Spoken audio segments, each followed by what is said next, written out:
Alam mo yung natutuwa ko? It's like dito sa issue ng Noche Buena, people cannot fathom that there can be two truths at the same time.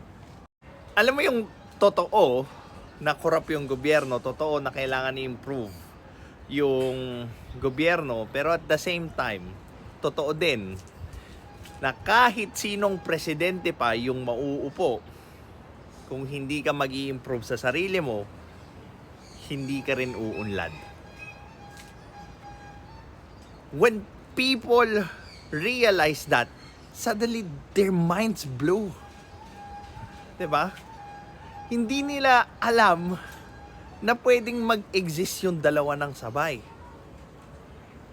Ngayon, the best thing that is you could realize to yourself, ano doon sa dalawang truth, yung may mas marami kang pwedeng gawin. 'Di ba?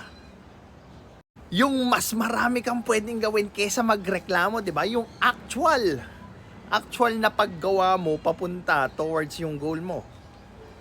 Yung pangalawa, hindi ko sinabi na wag mong gawin yung mga bagay na pwede mong gawin doon sa political perspective. 'Di ba? Ang sinasabi ko is mas marami kang pwedeng gawin at mas lasting yung effect doon sa pag-improve ng sarili mo. Tapos sasabihin pa na iba, kasi pro-government kay ganito kasi yan. Kung tama naman yung sinabi nung government na yan, or kung sinong political party naman niya, kakampings, di ba? CPP, NPA, NDF, it does not matter.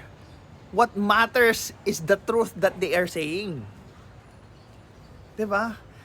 But, alam mo yung, nagkaroon lang ng glitch sa Matrix, nagkaroon ng, ay pucha, pwede pala yun, two truths can be true at the same time. People suddenly, hindi na nag-isip. Alam mo yung excuse or isang limiting belief yung marami sa umaandar sa mga Pilipino ngayon because they think before they can improve themselves, the government first must help them. Diba? Paano nga yan kung katulad ng gobyerno natin inutil? Ano na? You are left for what?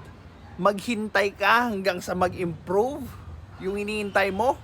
Imbis na ikaw mismo yung gumawa nun sa sarili mo. This is Pinoy Extreme.